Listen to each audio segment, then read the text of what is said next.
वासुदेव सर्वम् इति स महात्मा सुदुर्लभ। अभ्यास करते करते बहुत जन्मों के अंत में जन्म में प्राप्ति वाले जन्म में साक्षात्कार को प्राप्त हुआ ज्ञानी सब कुछ वासुदेव ही है। इस प्रकार मेरे को भजता है वह महात्मा अति दुर्लभ है। वह किसी वासुदेव की प्रतिमा नहीं गढ़वाता बल्कि अपने भीतर ही उस परम देव का वास पाता है। उस ज्ञानी महात्मा को श्री कृष्ण तत्वदर्शी भी कहते हैं। इन्हीं महापुरुषों से बाहर समाज में कल्याण संभव है। इस प्रकार के प्रत्यक्ष तत्वदर्शी महापुरुष श्री कृष्ण के शब्दों में अति दुर्लभ है। जब श्रेय और प्रेय, मुक्ति और भोग दोनों ही भगवान से मिलते हैं तब तो सभी को एकमात्र भगवान का भजन करना चाहिए। फिर भी लोग उन्हें नहीं भजते, क्यों? श्री कृष्ण के ही शब्दों में, ओम कामस्तैर्हितु ज्ञाना प्रपद्यन्ते न्यदेवता तं तन्नियममास्थाय प्रकृत्या नियताः स्वया। वह तत्वदर्शी महात्मा अथवा परमात्मा ही सब कुछ है।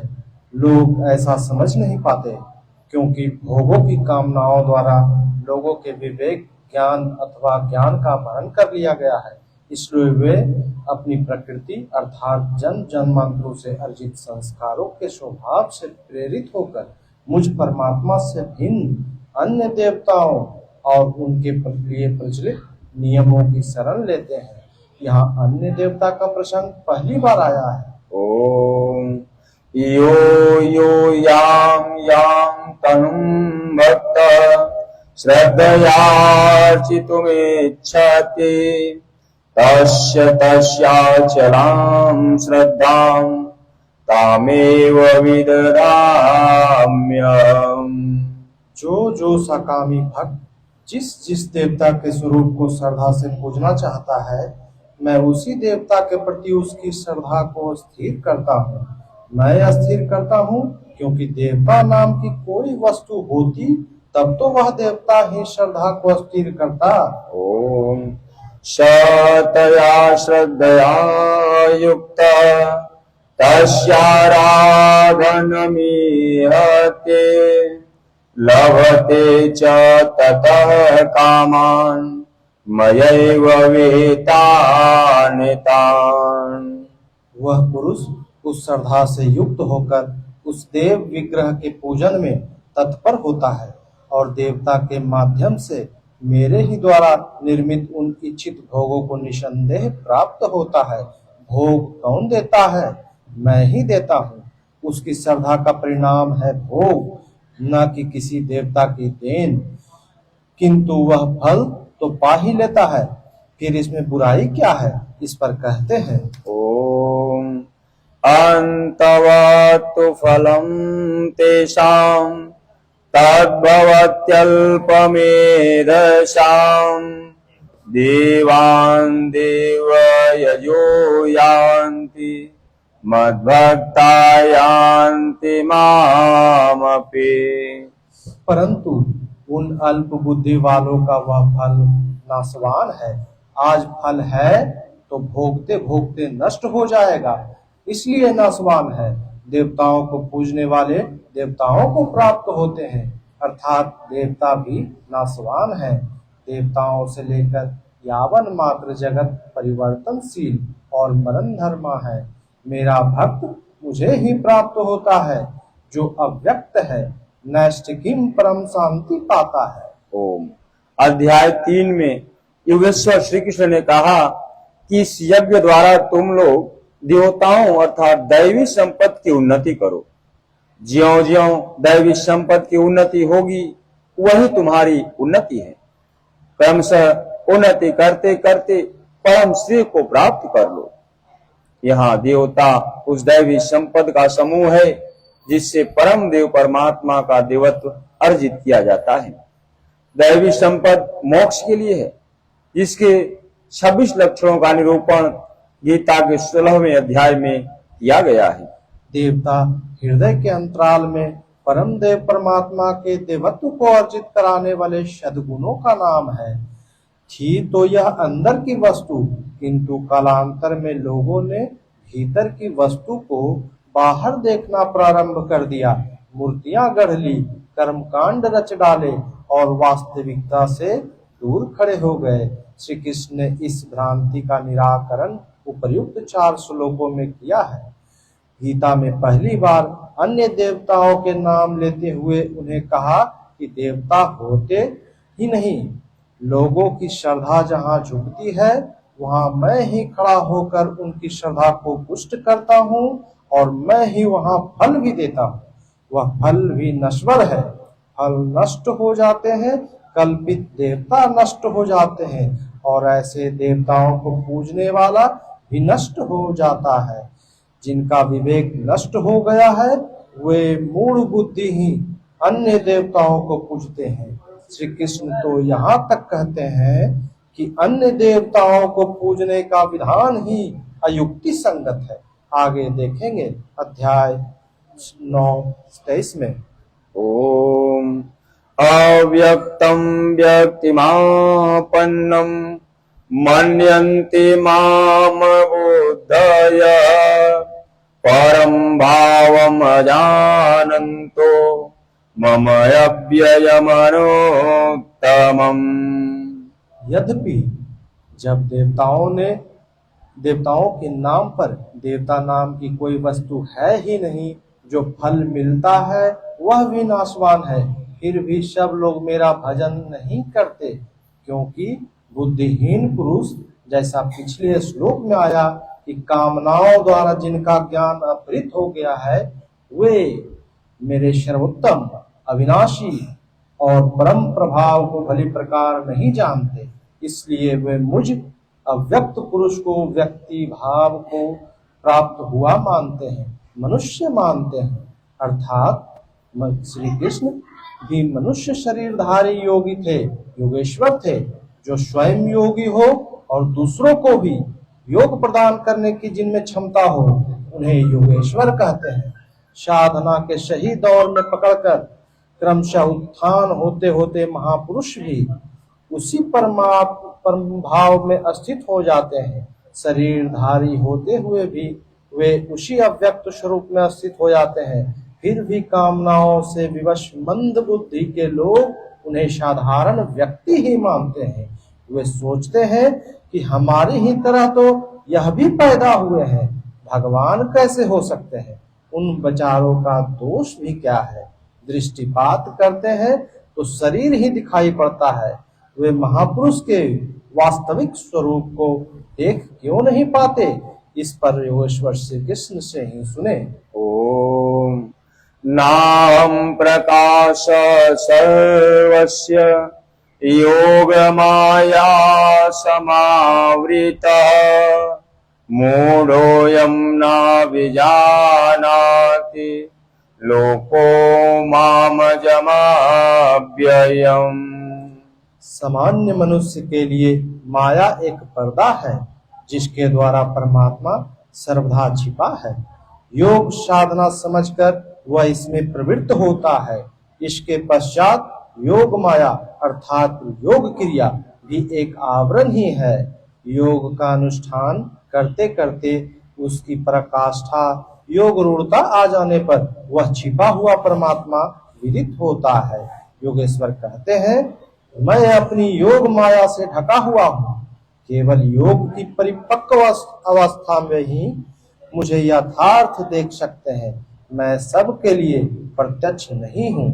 इसलिए यह अज्ञानी मनुष्य मुझ जन्म रहित, जिसे अब जन्म नहीं लेना, अविनाशी, जिसका नाश नहीं होना है, अव्यक्त स्वरूप, जिसे पुनः व्यक्त नहीं होना, वो नहीं जानता। अर्जुन श्री कृष्ण को अपनी ही तरह मनुष्य मानता था। आगे उन्होंने दृष्टि दी तो अर्जुन गिड़गिड़ाने लगा, प्रार्थना करने लगा। वस्तुतः अव्यक्त स्थित महापुरुष को पहचानने में हम लोग प्रायः अंधे ही हैं। आगे कहते हैं, ओम वेदाहं समतीतानि वर्तमानानि चार्जुन भविष्याणि च भूतानि माम तु वेद न कांचन। अर्जुन, मैं अतीत, वर्तमान और भविष्य में होने वाले संपूर्ण प्राणियों को जानता हूँ, परंतु मुझे कोई नहीं जानता। क्यों नहीं जान पाता? ओम इच्छा द्वेष समुत्थेन द्वंद्व मोहेन भारत सर्वभूतानि सम्मोहम् सर्गे यान्ति परन्तप। भरतवंशी अर्जुन, इच्छा और द्वेष अर्थात राग द्वेष आदि द्वंद्व के मोह से संसार के संपूर्ण प्राणी अत्यंत मोह को प्राप्त हो रहे हैं, इसलिए मुझे नहीं जान पाते। तो क्या कोई नहीं, कोई जानेगा ही नहीं? योगेश्वर श्री कृष्ण कहते हैं, ओम येषां त्वन्तगतं पापं जनानां पुण्यकर्मणां ते द्वन्द्वमोहनिर्मुक्ता भजन्ते मां दृढव्रता। परंतु पुण्य कर्म जो संस्कृति का अंत करने वाला है, जिसका नाम कार्यम कर्म, नियत कर्म, यज्ञ की प्रक्रिया कहकर बारंबार समझाया है, उस कर्म को करने वाले जिन भक्तों का पाप नष्ट हो गया है, वे राग द्वेष आदि द्वंद्व के मोह से भली प्रकार मुक्त होकर व्रत में दृढ़ रहकर मुझे भजते हैं। किस लिए भजते हैं? ओम जरा मरण मोक्षाय मामाश्रित्य ये ते ब्रह्म तद्विदुः कृत्स्नम् अध्यात्मं कर्म चाखिलम्। जो मेरी शरण होकर जरा और मरण से मुक्ति पाने के लिए प्रयत्न करते हैं, वे पुरुष उस ब्रह्मा को, संपूर्ण अध्यात्म को और संपूर्ण कर्म को जानते हैं। और इसी क्रम में ओम साधिभूताधिदैवं मां साधियज्ञं च ये विदुः प्रयाण कालेऽपि च मां ते विदुर्युक्तचेतसः। जो पुरुष अधिभूत, अधिदैव तथा अधियज्ञ सहित, यदि यज्ञ के सहित मुझे जानते हैं, मुझ में समाहित चित्त वाले वे पुरुष अंत काल में भी मुझको ही जानते हैं, मुझ में ही स्थित रहते हैं और सदैव मुझे प्राप्त रहते हैं। 26वें 27वें श्लोक में उन्होंने कहा, मुझे कोई नहीं जानता, क्योंकि वो मोहग्रस्त है, किंतु वे उस मोह से छूटने के लिए प्रयत्नशील हैं। वे एक उस ब्रह्मा, 2 संपूर्ण अध्यात्म, 3 संपूर्ण कर्म, 4 संपूर्ण अधिभूत, 5वां संपूर्ण अधिदैव और 6 संपूर्ण अधियज्ञ सहित मुझको जानते हैं। अर्थात इन सब का परिणाम मैं सद्गुरु हूँ, वही मुझे जानता है, ऐसा नहीं कि कोई नहीं जानता। निष्कर्ष, इस 7वें अध्याय में योगेश्वर भगवान श्री कृष्ण ने बताया कि अनन्य भाव से मुझ में समर्पित होकर, मेरे आश्रित होकर जो योग में लगता है, वह समग्र रूप से मुझे जानता है। मुझे जानने के लिए हजारों में कोई विरला ही प्रयत्न करता है, और प्रयत्न करने वालों में विरला ही कोई जानता है। वह मुझे पिंड रूप में एक देशीय नहीं वरन सर्वत्र व्याप्त देखता है। 8 वेदों वाली मेरी जड़ प्रकृति है, और इसके अंतराल में जीव रूप मेरी चेतन प्रकृति है। इन्हीं दोनों के संयोग से पूरा जगत खड़ा है। तेज और बल मेरे ही द्वारा है। राग और काम से रहित बल तथा धर्मानुकूल कामना भी मैं ही हूं। जैसा कि सब कामनाएं तो वर्जित हैं, लेकिन मेरी प्राप्ति के लिए कामना कर। ऐसी इच्छा का अभ्युदय होना मेरा ही प्रसाद है। केवल परमात्मा को पाने की कामना ही धर्मानुकूल कामना है। श्री कृष्ण ने बताया कि मैं तीनों गुणों से अतीत हूं, परम का स्पर्श करके परम भाव में स्थित हूं, किंतु भोगासक्त मूढ़ पुरुष सीधे मुझे न भजकर अन्य देवताओं की उपासना करते हैं, जबकि वहां देवता नाम का कोई है ही नहीं। पत्थर, पानी, पेड़, जिसको भी वे पूजना चाहते हैं, उसी में उनकी श्रद्धा को मैं ही पुष्ट करता हूं। उसकी आड़ में खड़ा होकर मैं ही फल देता हूं, क्योंकि न वहां कोई देवता है, न किसी देवता के पास कोई भोग ही है। लोग मुझे साधारण व्यक्ति समझकर नहीं बसते, क्योंकि मैं योग प्रक्रिया द्वारा ढका हुआ हूं। अनुष्ठान करते करते योग माया का आवरण पार करने वाले ही मुझ शरीरधारी को भी अव्यक्त रूप में जानते हैं, अन्य स्थितियों में नहीं। मेरे भक्त 4 प्रकार के हैं, अर्थार्थी, आर्त, जिज्ञासु और ज्ञानी। चिंतन करते करते अनेक जन्मों के अंतिम जन्म में प्राप्ति वाला ज्ञानी मेरा ही स्वरूप है। अर्थात अनेक जन्मों से चिंतन करके उस भगवत स्वरूप को प्राप्त किया जाता है। राग द्वेष के मोह से आक्रांत मनुष्य मुझे कदापि नहीं जान सकते, किंतु राग द्वेष के मोह से रहित होकर जो नियत कर्म, जिसे संक्षेप में आराधना कह सकते हैं, का चिंतन करते हुए जरा मरण से छूटने के लिए प्रयत्नशील हैं, वे पुरुष संपूर्ण रूप से मुझे जान लेते हैं। वे संपूर्ण ब्रह्मा को, संपूर्ण अध्यात्म को, संपूर्ण अधिभूत को, संपूर्ण अधिदैव को, संपूर्ण कर्म को और संपूर्ण यज्ञ के सहित मुझे जानते हैं। वे मुझ में प्रवेश करते हैं और अंत काल में भी मुझको ही जानते हैं, अर्थात फिर कभी वे विस्मृत नहीं होते। इस अध्याय में परमात्मा की समग्र जानकारी का विवेचन है। अतः ओम तत्सदिति श्रीमद्भगवद गीता उपनिषत्सु ब्रह्म विद्यायाम योग शास्त्रे श्री कृष्णार्जुन संवादे समग्र बोधनाम सप्तमोऽध्याय। इस प्रकार श्रीमद् भगवद गीता रूपी उपनिषद एवं ब्रह्म विद्या तथा योग शास्त्र विषयक श्री कृष्ण और अर्जुन के संवाद में समग्र जानकारी नामक 7वां अध्याय पूर्ण होता है।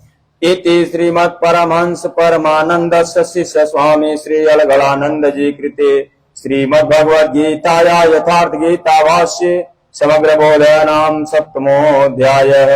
इस प्रकार श्रीमद् परमहंस परमानंद जी के शिष्य स्वामी अलगलानंद कृत श्रीमद् भगवद गीता के भाष्य यथार्थ गीता में समग्र जानकारी नामक 7वां अध्याय पूर्ण होता है। हरि ओम तत्सत्।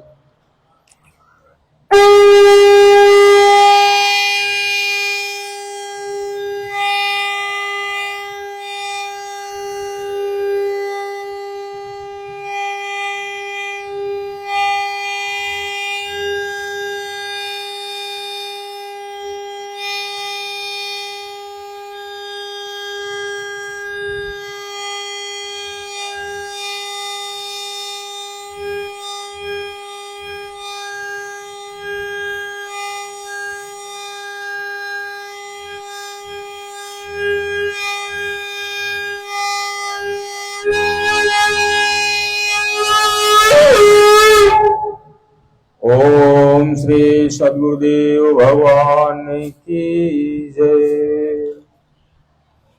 वह घर शमशान है जिसमें प्रभु चर्चा न हो।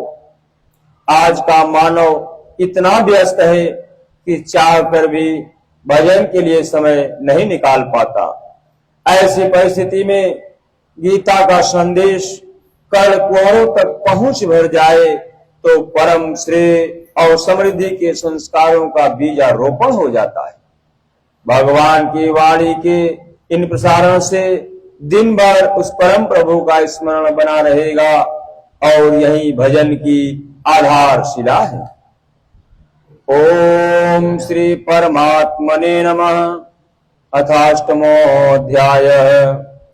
7वें अध्याय के अंत में योगेश्वर भगवान श्री कृष्ण ने कहा कि पुण्य कर्म, नियत कर्म, आराधना को करने वाले योगी संपूर्ण पापों से छूटकर उस व्याप्त ब्रह्म को जानते हैं। अर्थात कर्म कोई ऐसी वस्तु है जो व्याप्त ब्रह्म की जानकारी दिलाता है। उस कर्म को करने वाले व्याप्त ब्रह्म को, संपूर्ण कर्म को, संपूर्ण अध्यात्म को, संपूर्ण अधिदैव, अधिभूत और अधियज्ञ सहित मुझको जानते हैं। अतः कर्म कोई ऐसी वस्तु है जो इन सब से परिचय कराता है। वे अंत काल में भी मुझको ही जानते हैं। उनकी जानकारी कभी विस्मृत नहीं होती है। इस पर अर्जुन ने इस अध्याय के प्रारंभ में ही उन्हीं शब्दों को दोहराते हुए प्रश्न रखा। अर्जुन उवाच किम तद ब्रह्म किमाध्यात्मम् किम कर्म पुरुषोत्तम अधिभूतं च किम प्रोक्तम् अधिदैवं किमुच्यते। हे पुरुषोत्तम, वह ब्रह्मा क्या है, अध्यात्म क्या है, कर्म क्या है, अधिभूत तथा अधिदैव किसे कहा जाता है। ओम अधियज्ञ कथं कोत्र देस्मिन् मधुसूदन प्रयाण काले च कथं ज्ञेयोऽसि नियतात्मवे। हे मधुसूदन, यहाँ अधियज्ञ कौन है और वह इस शरीर में कैसे है। सिद्ध है कि यदि यज्ञ अर्थात यज्ञ का अधिष्ठाता कोई ऐसा पुरुष है जो मनुष्य शरीर के आधार वाला है। समाहित चित्त वाले पुरुषों द्वारा अंत समय में आप इस प्रकार जानने में आते हैं। इस 7 प्रश्नों का क्रम से निर्णय देने के लिए योगेश्वर श्री कृष्ण बोले। श्री भगवान वाच अक्षरं ब्रह्म परमं स्वभावोऽध्यात्ममुच्यते भूत भावोद्भव करो विसर्ग कर्म संगीता। अक्षरम ब्रह्मा परमम, जो अक्षय है, जिसका क्षय नहीं होता, वही परम ब्रह्मा है। स्वभाव अध्यात्म उच्यते, स्वयं में अस्थिर भाव ही अध्यात्म अर्थात आत्मा का अधिपत्य है। इससे पहले सभी माया के अधिपत्य में रहते हैं, किंतु जब स्वभाव अर्थात स्वरूप में अस्थिर भाव, स्वयं में अस्थिर भाव मिल जाता है तो आत्मा का ही अधिपत्य उसमें प्रवाहित हो जाता है। यही अध्यात्म है, अध्यात्म की पराकाष्ठा है।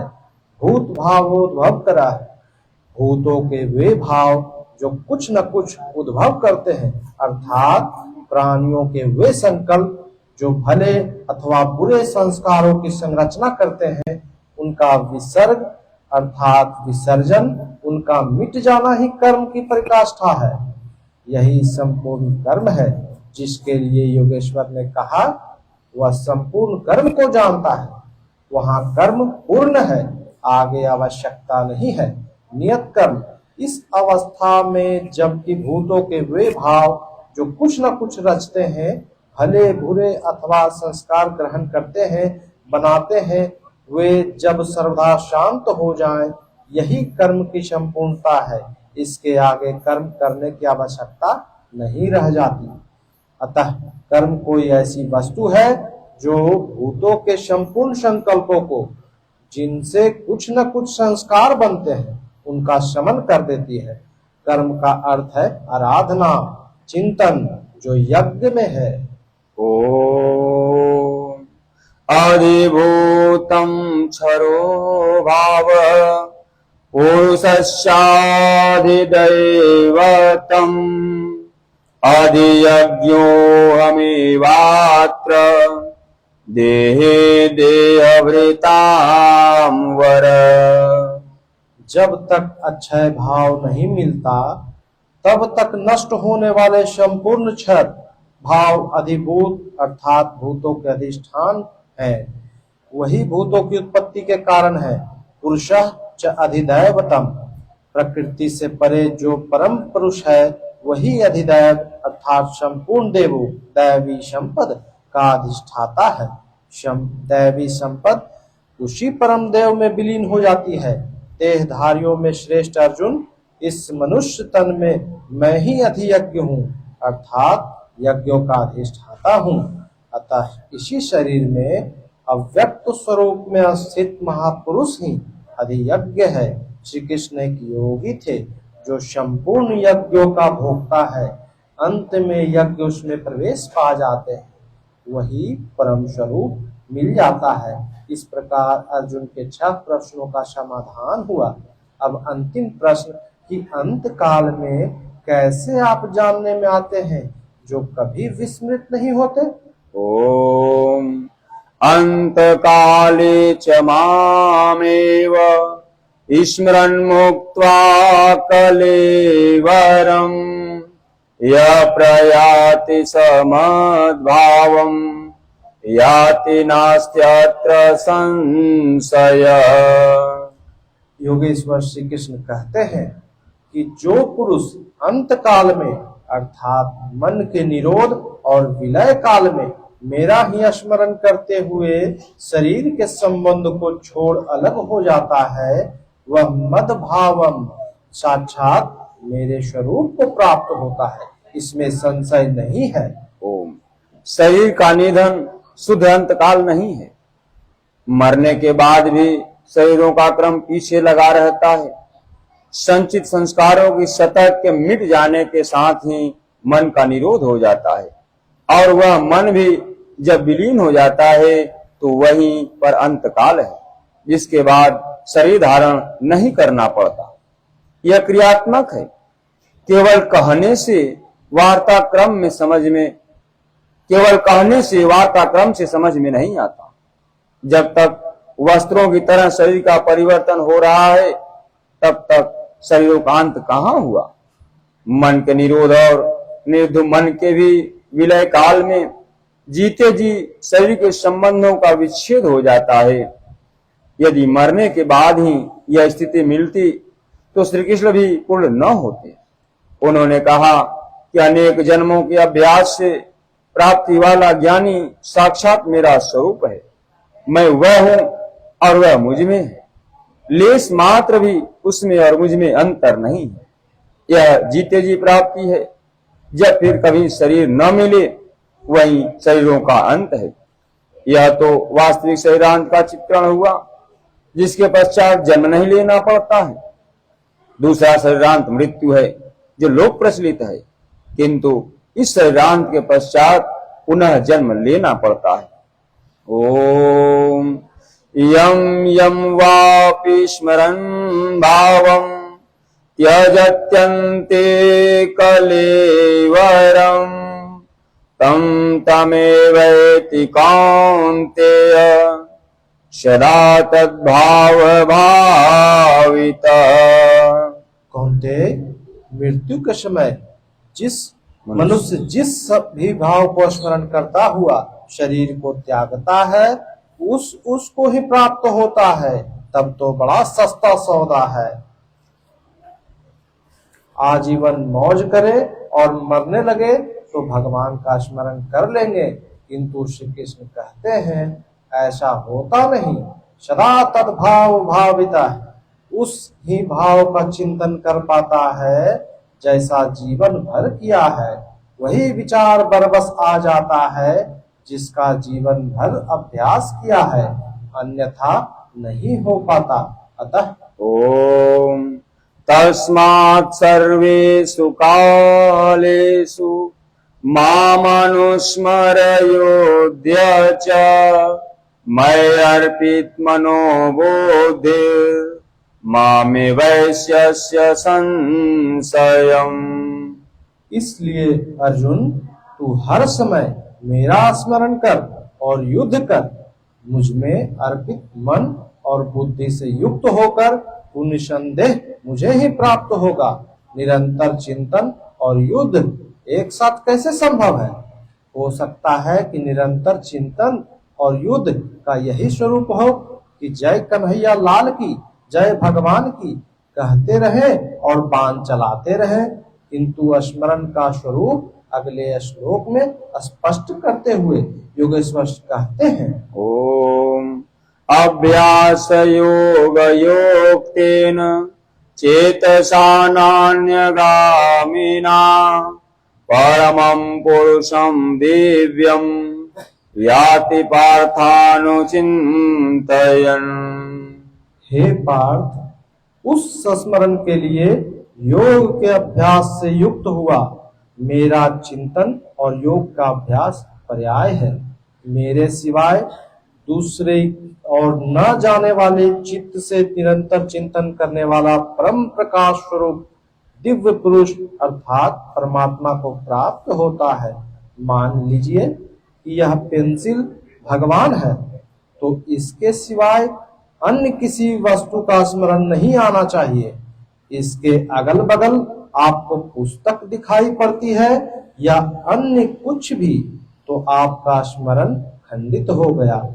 स्मरण जब इतना सूक्ष्म है कि इष्ट के अतिरिक्त दूसरी वस्तु का स्मरण भी न हो, मन में तरंगे भी न आए, तो स्मरण और युद्ध दोनों एक साथ कैसे होंगे?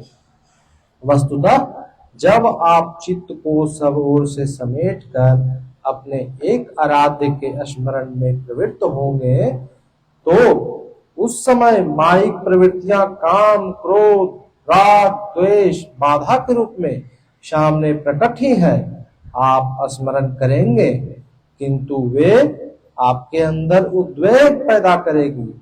आपका मन स्मरण से चलायमान करना चाहेगी। उन बाह्य प्रवृत्तियों का पार पाना ही युद्ध है।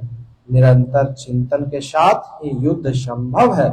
गीता का एक भी श्लोक बाह्य मार्काट का समर्थन नहीं करता।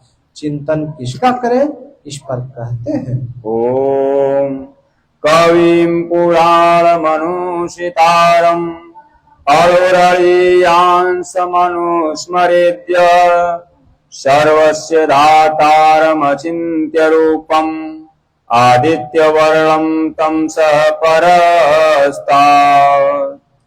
उस युद्ध के साथ वह पुरुष सर्वज्ञ, अनादि, सबके नियंता, सूक्ष्म से भी अति सूक्ष्म, सबके धारण पोषण करने वाले किंतु अचिंत्य, जब तक चित्त और चित्त की लहर है तब तक वह दिखाई नहीं देता। चित्त के निरोध और विलय काल में ही जो विदित होता है, नित्य प्रकाश रूप और अविद्या से उस परे उस परमात्मा का स्मरण करता है। पीछे बताया मेरा चिंतन करता है, और यहाँ कहते हैं परमात्मा का।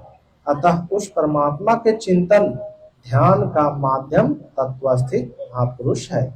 इसी क्रम में ओम प्रयाण काले मनसाचलेन भक्त्या युक्तो योग बलेन चैव भ्रूर्मध्ये प्राणमावेश्य सम्यक् शतं परम पुरुषमुपैति दिव्यम्।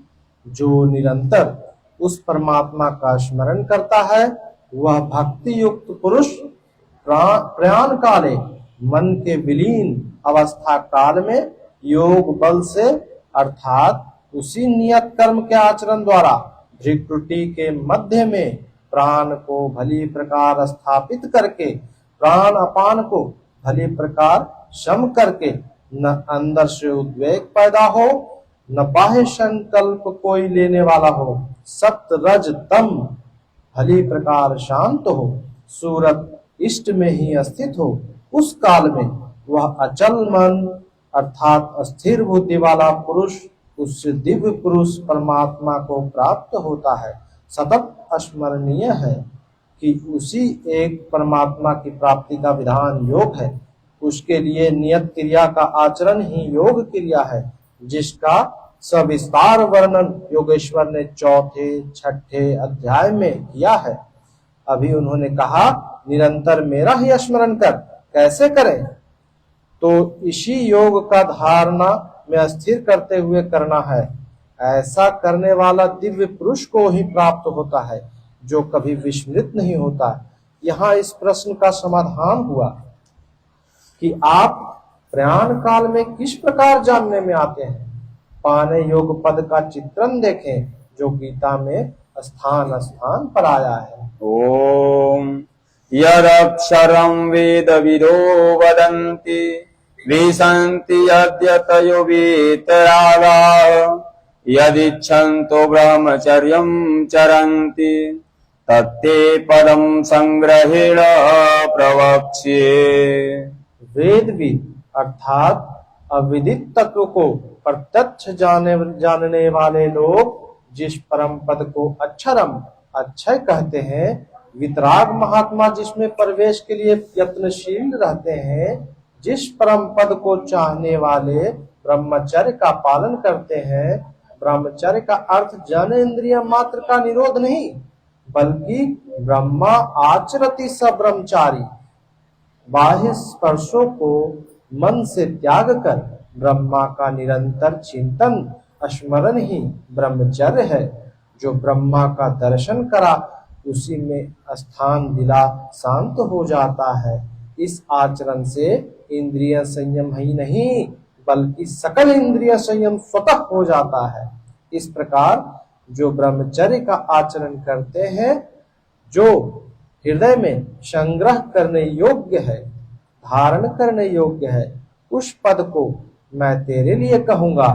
वह पद है क्या, कैसे पाया जाता है, इस पर योगेश्वर श्री कृष्ण कहते हैं। ओम सर्वद्वाराणि संयम्य मनोहृदय निरुध्य च मूर्ध्न्याधायात्मनः प्राणम् अस्थितो योगधारणा।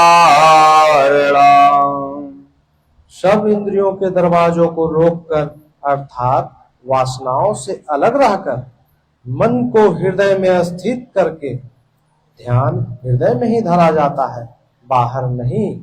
पूजा बाहर नहीं होती।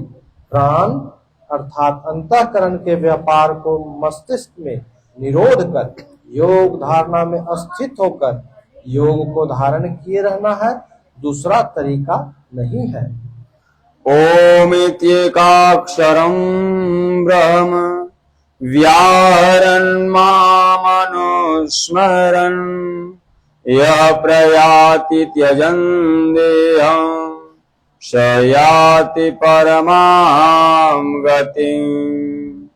जो पुरुष ओम इति ओम इतना ही जो अक्षय ब्रह्मा का परिचायक है, जिसका जप तथा मेरा स्मरण करता हुआ शरीर का त्याग कर जाता है, वह पुरुष परम गति को प्राप्त होता है। श्री कृष्ण एक योगेश्वर परम तत्व में स्थित महापुरुष सद्गुरु थे। योगेश्वर श्री कृष्ण ने बताया कि ओम अक्षय ब्रह्म का परिचायक है, तो इसका जप कर और ध्यान मेरा कर। प्राप्ति के हर महापुरुष का नाम वही होता है जिससे वह प्राप्त है, जिसमें वह विलय है। इसलिए नाम ओम बताया और रूप अपना। योगेश्वर ने कृष्ण कृष्ण जपने का निर्देश नहीं दिया, लेकिन कालांतर में भावुकों ने उनका भी नाम जपना आरंभ कर दिया और अपनी श्रद्धा के अनुसार उसका फल भी पाते हैं। जैसा कि मनुष्य की श्रद्धा जहां टिक जाती है, वहां मैं ही उसकी श्रद्धा को पुष्ट करता तथा मैं ही फल का विधान भी करता हूं।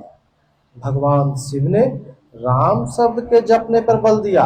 रमन्ते योगिनो यस्मिन् स रामा। रा और म के बीच में कबीरा रहा लुकाए। रा और म में इन दो अक्षरों के अंतराल में कबीर अपने मन को रोकने में सक्षम हो गए। श्री कृष्ण ओम पर बल देते हैं। ओ अहम स ओम, अर्थात वह सत्ता मेरे भीतर है, कहीं बाहर न ढूंढने लगे। यह ओम भी उस परम सत्ता का परिचय देकर शांत हो जाता है। वास्तव में उन प्रभु के अनंत नाम है, किंतु जप के लिए वही नाम सार्थक है जो छोटा हो, श्वास में ढल जाए और एक परमात्मा का ही बोध कराता हो। उससे भिन्न अनेक देवी देवताओं की अविवेक पूर्व कल्पना में उलझ कर लक्ष्य से दृष्टि न हटा दें। ओम। पूज्य महाराज जी कहा करते थे कि मेरा रूप देखें और श्रद्धा अनुसार कोई भी 2-2.5 अक्षर का नाम ओम, राम, शिव में से कोई एक लें, उसका चिंतन करें और उसी के अर्थ स्वरूप इष्ट के स्वरूप का ध्यान करें। ध्यान सदगुरु का ही किया जाता है। आप राम, कृष्ण अथवा वीतराग विषयम वा चित्तम, वीतराग महात्माओं अथवा यथाभिमत ध्यानाद्वा, पातंजल योग दर्शन 1:37-39। अभिमत अर्थात योग के अभिमत अनुकूल किसी का भी स्वरूप पकड़ें, वे अनुभव में आपको मिलेंगे और आपके समकालीन किसी सदगुरु की ओर बढ़ा देंगे, जिनके मार्गदर्शन से आप सनह सनह प्रकृति के क्षेत्र से पार होते जाएंगे। मैं भी प्रारंभ में एक देवता अर्थात कृष्ण के विराट स्वरूप के चित्र का ध्यान करता था, किंतु पूज्य महाराज जी के अनुभव प्रवेश के साथ वह शांत हो गया। प्रारंभिक साधक नाम तो जपते हैं, किंतु महापुरुष के स्वरूप का ध्यान करने में हिचकते हैं। वे अपनी अर्जित मान्यताओं का पूर्वाग्रह छोड़ नहीं पाते। वे किसी अन्य देवता का ध्यान करते हैं जिसका योगेश्वर भगवान श्री कृष्ण ने निषेध किया है। अतः पूर्ण समर्पण के साथ किसी अनुभवी महापुरुष की शरण लें। पूर्ण पुरुषार्थ सबल होते ही कुतर्कों का समन और यथार्थ क्रिया में प्रवेश मिल जाएगा। योगेश्वर श्री कृष्ण के अनुसार इस प्रकार ओम के जप और परमात्मा स्वरूप सदगुरु के स्वरूप का निरंतर स्मरण करने से मन का निरोध और विलय हो जाता है और उसी क्षण शरीर के संबंध का त्याग हो जाता है। केवल मरने से शरीर पीछा नहीं छोड़ता। ओम। अनन्य चेता सततम यो मां स्मरति नित्यश तस्याहं सुलभ पार्थ नित्ययुक्तस्य योगिनः। मेरे अतिरिक्त और कोई चित्त में है ही नहीं। अन्य किसी का चिंतन न करता हुआ अर्थात अनन्य चित्त से अस्थिर हुआ जो अनवरत मेरा स्मरण करता है, उस नित्य मुझ में युक्त योगी के लिए मैं सुलभ हूँ। आपके सुलभ होने से क्या मिलेगा? ओम। मामुपेत्य पुनर्जन्म दुःखालयम् शाश्वतम् नाप्नुवन्ति महात्मानः संसिद्धिं परमां गताः। मुझे प्राप्त कर वे दुखों के स्थान स्वरूप क्षण भंगुर पुनर्जन्म को प्राप्त नहीं होते, बल्कि परम सिद्धि को प्राप्त होते हैं। अर्थात मुझे प्राप्त होना अथवा परम सिद्धि को प्राप्त होना एक ही बात है। केवल भगवान ही ऐसे हैं जिन्हें पाकर उस पुरुष का पुनर्जन्म नहीं होता। फिर पुनर्जन्म की सीमा कहाँ तक है? ओम। आव्रम भुवनान् लोका पुनरावर्तिनोऽर्जुन मामुपेत्य तु कौन्तेय पुनर्जन्म न विद्यते। अर्जुन, ब्रह्मा से लेकर कीट पतंग आदि सभी लोग पुनरावृत्ति है, जन्म लेने और मरने तथा पुनः पुनः इसी क्रम में चलने वाले हैं। किंतु कौन्तेय, मुझे प्राप्त होकर उस पुरुष का पुनर्जन्म नहीं होता। ओम। धर्म ग्रंथों में लोक लोकांतरों की परिकल्पना ईश्वर पथ की विभूतियों का बोध कराने के आंतरिक अनुभव या रूपक मात्र हैं। अंतरिक्ष में न तो कोई ऐसा गड्ढा है जहाँ कीड़े काटते हों और न ऐसा महल जिसे स्वर्ग कहा जाता हो। दैवी संपत्ति से युक्त पुरुष देवता और आसुरी संपत्ति से युक्त मनुष्य ही असुर हैं। श्री कृष्ण के ही सगे संबंधी कंस राक्षस और बाणासुर दैत्य थे। देव, मानव, तिर्यक योनियां ही विभिन्न लोक हैं। श्री कृष्ण के अनुसार यह जीवात्मा मन और पांचों इंद्रियों को लेकर जन्म जन्मांतर के संस्कारों के अनुरूप नया शरीर धारण कर लेता है। अमर कहे जाने वाले देवता भी मरण धर्मा है। छिने पुण्य मृत्यु लोकम विशंति। इससे बड़ी क्षति क्या होगी। वह देव तन ही किस काम का, जिसमें संचित पुण्य भी समाप्त हो जाए। देवलोक, पशुलोक, कीट पतंगादि लोक भोग लोक मात्र है, किंतु मनुष्य ही कर्मों का रचयिता है, जिसके कारण वह उस परम धाम तक को प्राप्त कर सकता है जहां से पुनरावर्तन नहीं होता। अर्थात यथार्थ कर्म का आचरण करके मनुष्य देवता बन जाए, ब्रह्मा की स्थिति प्राप्त कर ले, किंतु वह पुनर्जन्म से तब तक नहीं बच सकता जब तक कि मन के निरोध और विलय के साथ परमात्मा का साक्षात्कार करके उसी परम भाव में स्थित न हो जाए। उदाहरणार्थ उपनिषदें भी इसी सत्य का उद्घाटन करती हैं। ओम यदा सर्वे प्रमोच्यन्ते कामाय सर्वे श्रेता अथमर्त्यो मृतो भवत् यत्र ब्रह्म समाश्नुते। बृहदारण्यकोपनिषद 4:4-7, कठोपनिषद 2:3-14। जब हृदय में स्थित संपूर्ण कामनाएं समूल नष्ट हो जाती है, तब मरण धर्मा मनुष्य अमर हो जाता है और यही इसी संसार में, इसी मनुष्य शरीर में पर ब्रह्मा का भली भांति साक्षात अनुभव कर लेता है। वह यह प्रश्न उठता है कि क्या ब्रह्मा भी मरण धर्मा है। अध्याय 3 में तो योगेश्वर श्री कृष्ण ने प्रजापति ब्रह्मा के प्रसंग में कहा कि प्राप्ति के पश्चात बुद्धि मात्र यंत्र है, इसके द्वारा परमात्मा ही व्यक्त होता है। ऐसे महापुरुषों के द्वारा ही यज्ञ की संरचना हुई है। और यहाँ कहते हैं कि ब्रह्मा की स्थिति प्राप्त करने वाला भी पुनरावृत्ति है। योगेश्वर श्री कृष्ण कहना क्या चाहते हैं। वस्तुतः जिन महापुरुषों के द्वारा परमात्मा ही व्यक्त होता है, उन महापुरुषों की बुद्धि भी ब्रह्मा नहीं है, लेकिन लोगों को उपदेश देने के कारण, कल्याण का सूत्रपात करने के कारण ब्रह्मा कहे जाते हैं। स्वयं में वे ब्रह्मा भी नहीं है, उनके पास अपनी बुद्धि रह ही नहीं जाती, किंतु इसके पूर्व साधना काल में बुद्धि ही ब्रह्मा है। अहंकार शिव बुद्धि यज मन शशि चित्त महान। रामचरितमानस 6:15 का। साधारण मनुष्य की बुद्धि ब्रह्मा नहीं है। बुद्धि जब इष्ट में प्रवेश करने लगती है, तभी से ब्रह्मा की रचना होने लगती है, जिसके 4 सोपान मनुष्यों ने कहे हैं। पीछे अध्याय 3 में बता आए स्मरण के लिए पुनः देख सकते हैं कि ब्रह्माविद, ब्रह्मा विद्वर, ब्रह्मा विद्वर्यान, ब्रह्मा विद्वरिष्ठ। ब्रह्माविद वह बुद्धि है जो ब्रह्म विद्या से संयुक्त हो।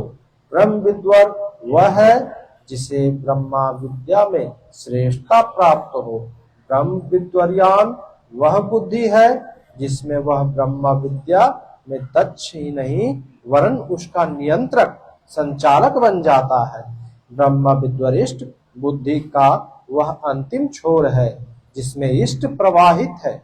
यहाँ तक बुद्धि का अस्तित्व है, क्योंकि प्रवाहित होने वाला इष्ट अभी कहीं अलग है और ग्रहण करता बुद्धि अलग है। अभी वह प्रकृति की सीमा में है। वह स्वयं प्रकाश स्वरूप में जब बुद्धि ब्रह्मा रहती है, जागृत है तो संपूर्ण भूत चिंतन का प्रवाह जागृत है, और जब अविद्या में रहती है तो अचेत है। इसी को प्रकाश और अंधकार, रात्रि और दिन कहकर संबोधित किया जाता है। देखें, ओम ब्रह्मा अर्थात ब्रह्म विद्योत्ता की वह श्रेणी जिसमें इष्ट प्रवाहित है, उसको प्राप्त सर्वोत्कृष्ट बुद्धि में भी विद्या जो स्वयं प्रकाश स्वरूप है उसमें मिलाती है का दिन और अविद्या की रात्रि, प्रकाश और अंधकार का क्रम लगा रहता है। यहाँ तक साधक में माया कामयाब होती है, प्रकाश काल में अचेत भूत सचेत हो जाते हैं, उन्हें लक्ष्य दिखाई पड़ने लगता है। तथा बुद्धि के अंतराल में अविद्या की रात्रि के प्रवेश काल में सभी भूत अचेत हो जाते हैं। बुद्धि निश्चय नहीं कर पाती, स्वरूप की ओर बढ़ना बंद हो जाता है। यही ब्रह्मा का दिन और यही ब्रह्मा की रात्रि है। दिन के प्रकाश में बुद्धि की सहस्रों प्रवृत्तियों में ईश्वरी प्रकाश आ जाता है और अविद्या की रात्रि में इन्हीं सहस्त्रों परतों में अचेतावस्था का अंधकार आ जाता है। शुभ और अशुभ, विद्या और अविद्या, इन दोनों प्रवृत्तियों के सर्वदा शांत होने पर अर्थात अचेत और सचेत, रात्रि में विलीन और दिन में उत्पन्न, दोनों प्रकार के भूतों संकल्प प्रवाह के मिट जाने पर उस अव्यक्त बुद्धि से भी अति परे शाश्वत अव्यक्त भाव मिलता है, जो फिर कभी नष्ट नहीं होता। भूतों की अचेत और सचेत दोनों स्थितियों के मिटने पर ही वह सनातन भाव मिलता है। बुद्धि की उपयुक्त 4 अवस्थाओं के बाद वाला पुरुष ही महापुरुष है। इसके अंतराल में बुद्धि नहीं है। बुद्धि परमात्मा का यंत्र जैसी हो गई है, किंतु लोगों को वह उपदेश करता है, निश्चय से प्रेरणा देता है, अतः उसमें बुद्धि प्रतीत होती है, किंतु वह बुद्धि के स्तर से परे है। वह परम अव्यक्त भाव में स्थित है, उसका पुनर्जन्म नहीं होना है। किंतु इस अव्यक्त स्थिति से पूर्व जब तक उसके आसपास अपनी बुद्धि है, जब तक वह ब्रह्मा है, वह पुनर्जन्म की परिधि में ही है। इन्हीं तथ्यों पर प्रकाश डालते हुए योगेश्वर श्री कृष्ण कहते हैं, ओम सहस्रयुग पर्यन्तम् अहर्यद् ब्रह्मणो विदो रात्रिं युग सहस्रान्ताम् तेहोरात्रविदो जना। जो 1000 चतुर्युगों की ब्रह्मा की रात्रि और 1000 चतुर्युगों के उसके दिन को साक्षात जानते हैं, वे पुरुष समय के तत्व को यथार्थ जानते हैं। प्रस्तुत श्लोक में दिन और रात विद्या और अविद्या के रूपक हैं। ब्रह्म विद्या से संयुक्त बुद्धि ब्रह्मा की प्रवेशिका तथा ब्रह्म विद्वरिष्ठ बुद्धि ब्रह्मा की प्रकाष्ठा है। विद्या से संयुक्त बुद्धि ही ब्रह्मा का दिन है। जब विद्या कार्यरत होती है, उस समय योगी स्वरूप की ओर अग्रसर होता है। अंतःकरण की सहस्त्रों प्रवृत्तियों में ईश्वरीय प्रकाश का संचार हो उठता है। इसी प्रकार अविद्या की रात्रि आने पर अंतःकरण की सहस्त्रों प्रवृत्तियों में माया का द्वंद्व प्रवाहित हो जाता है। प्रकाश और अंधकार की यही तक सीमा है। इसके पश्चात न तो अविद्या रह जाती है और न विद्या ही। वह परम तत्व परमात्मा विदित हो जाता है। जो इसे तत्व से भली प्रकार जानते हैं, वे योगी जन काल के तत्व को जानने वाले हैं कि कब अविद्या की रात होती है, कब विद्या का दिन आता है, काल का प्रभाव कहाँ तक है अथवा समय कहाँ तक पीछा करता है। प्रारंभिक मनुष्य अंतःकरण को चित्त अथवा कभी कभी केवल बुद्धि कहकर संबोधित करते थे। कालांतर में अंतःकरण का विभाजन मन, बुद्धि, चित्त और अहंकार की 4 प्रमुख वृत्तियों में किया गया। वैसे अंतःकरण की प्रवृत्तियां अनंत हैं। बुद्धि के अंतराल में ही अविद्या की रात्रि होती है और उसी बुद्धि में विद्या का दिन भी होता है। यही ब्रह्मा की रात्रि और दिन है। जगत रूपी रात्रि में सभी अचेत पड़े हैं। प्रकृति में विचरण करती हुई उनकी बुद्धि उस प्रकाश स्वरूप को नहीं देख पाती, किंतु योग का आचरण करने वाले योगी इससे जग जाते हैं। वे स्वरूप की ओर बढ़ते हैं, जैसा कि गोस्वामी तुलसीदास जी ने रामचरितमानस में लिखा है। कबहु दिवस महानिबिड़तम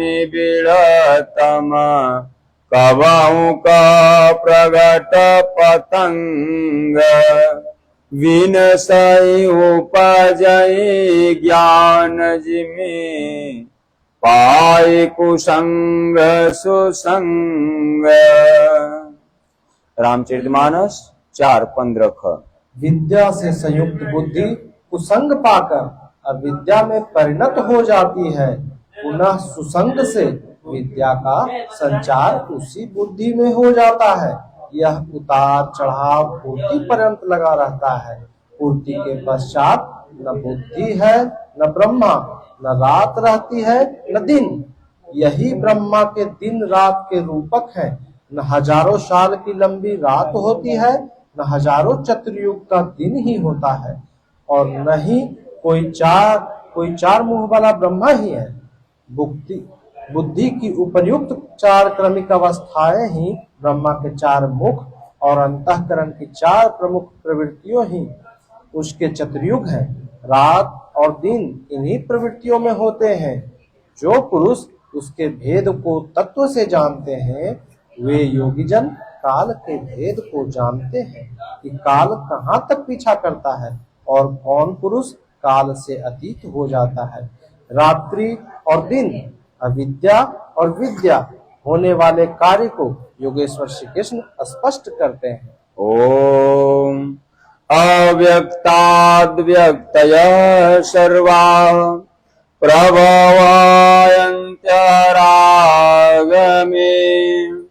रात्र्यागमे प्रलीयन्ते तत्रैवाव्यक्त संज्ञके।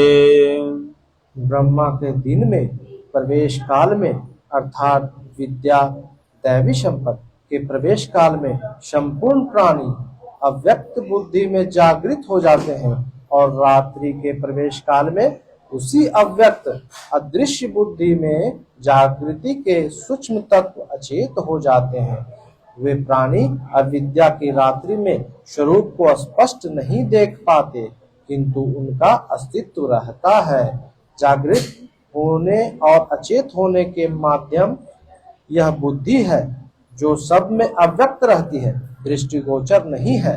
ओम भूतग्राम स एवायम् भूत्वा भूत्वा प्रलीयते रात्र्यागमेव स पार्थ प्रभवत्यरागमे। हे पार्थ, सब प्राणी इस प्रकार जागृत होकर प्रकृति से विवश होकर अविद्या रूपी रात्रि के आने पर अचेत हो जाते हैं। वे नहीं देख पाते कि उनका लक्ष्य क्या है। दिन के प्रवेश काल में वे पुनः जागृत हो जाते हैं। जब तक बुद्धि है तब तक इसके अंतराल में विद्या और अविद्या का क्रम चलता रहता है, जब तक वह साधक ही है, महापुरुष नहीं है। ओम परस्तस्मात् भावन्यो अव्यक्तो व्यक्त सनातन यस सर्वेषु भूतेषु नश्यत्सु न विनाश्यति। एक तो ब्रह्मा अर्थात बुद्धि अव्यक्त है, इंद्रियों से दिखाई नहीं पड़ती, और इससे भी परे सनातन अव्यक्त भाव है, जो भूतों के नष्ट होने पर भी नष्ट नहीं होता, अर्थात विद्या में सचेत और अविद्या में अचेत, दिन में उत्पन्न और रात्रि में विलीन भाव वाले अव्यक्त ब्रह्मा के भी मिट जाने पर वह सनातन अव्यक्त भाव मिलता है, जो नष्ट नहीं होता। बुद्धि में होने वाले उक्त दोनों उतार चढ़ाव जब मिट जाते हैं, जब सनातन अव्यक्त भाव मिलता है, जो मेरा परम धाम है, जब सनातन अव्यक्त भाव प्राप्त हो गया तो बुद्धि भी उसी भाव में रंग जाती है, उसी भाव को धारण कर लेती है। इसलिए वह बुद्धि स्वयं तो मिट जाती है और उसके स्थान पर सनातन अव्यक्त भाव ही शेष बचता है। ओम अव्यक्तोऽक्षर इत्युक्त तमाहो परमां गतिम् यं प्राप्य न निवर्तन्ते तद्धाम परमं मम। उस सनातन अव्यक्त भाव को अक्षर अर्थात अविनाशी कहा जाता है, उसी को परम गति कहते हैं। वही मेरा परम धाम है, जिसे प्राप्त होकर मनुष्य पीछे नहीं आते, उनका पुनर्जन्म नहीं होता। इस सनातन अव्यक्त भाव की प्राप्ति का विधान बताते हैं। ओम पुरुषः स परः पार्थ भक्त्या लभ्यस्त्वनन्यया यस्यान्तस्थानि भूतानि येन सर्वम् इदं ततम्। पार्थ, जिस परमात्मा के अंतर्गत संपूर्ण भूत है, जिससे संपूर्ण जगत व्याप्त है, सनातन अव्यक्त भाव वाला वह परम पुरुष अनन्य भक्ति से प्राप्त होने योग्य है। अनन्य भक्ति का तात्पर्य है कि परमात्मा के सिवाय अन्य किसी का स्मरण न करते हुए उनसे जुड़ जाएं। अनन्य भाव से लगने वाले पुरुष भी कब तक पुनर्जन्म की सीमा में हैं और कब वे पुनर्जन्म का अतिक्रमण कर जाते हैं, इस पर योगेश्वर कहते हैं। ओम यत्र काले त्वनावृत्तिम् आवृत्तिं चैव योगिनः प्रयाता यान्ति तं कालं वक्ष्यामि भरतर्षभ।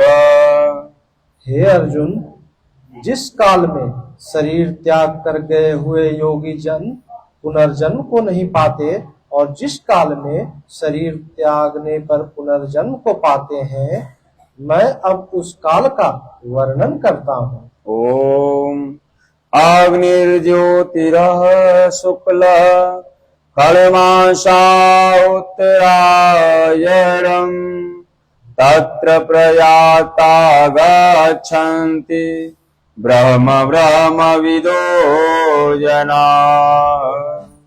शरीर संबंध का त्याग करते समय जिनके समक्ष ज्योतिर्मय अग्नि जल रही हो, दिन का प्रकाश फैला हो, सूर्य चमक रहा हो, शुक्ल पक्ष का चंद्र बढ़ रहा हो, उत्तरायण का निरभ्र और सुंदर आकाश हो, उस काल में प्रयाण करने वाले ब्रह्मवेता योगी जन ब्रह्मा को प्राप्त होते हैं। अग्नि ब्रह्मा तेज का प्रतीक है, दिन विद्या का प्रकाश है, शुक्ल पक्ष निर्मलता का द्योतक है, विवेक वैराग्य सम दम तेज और प्रज्ञा ये षडैश्वर्य ही षण्मास है। ऊर्ध्ववेता स्थिति ही उत्तरायण है। प्रकृति से सर्वथा परे इस अवस्था में जाने वाले ब्रह्मवेता योगी जन ब्रह्मा को प्राप्त होते हैं, उनका पुनर्जन्म नहीं होता। किंतु अनन्य चित्त से लगे हुए योगी जन यदि इस आलोक को प्राप्त नहीं कर पाए, जिनकी साधना अभी पूर्ण नहीं है, उनका क्या होता है, इस पर कहते हैं। ओम धूमो रात्रि तथा कृष्णः खड्मांसा दक्षिणायनम् तत् चान्द्रमसं ज्योतिर्योगी प्राप्य निवर्तते। जिसके प्रयाण काल में धुआं फैल रहा हो, योगा अग्नि हो। अग्नि यज्ञ प्रक्रिया में पाई जाने वाली अग्नि का स्वरूप है, किंतु धुएं से आच्छादित हो, अविद्या की रात्रि हो, अंधेरा हो, कृष्ण पक्ष का चंद्रमा छिन्न हो रहा हो, कालिमा का बाहुल्य हो, षड्विकारों काम क्रोध लोभ मोह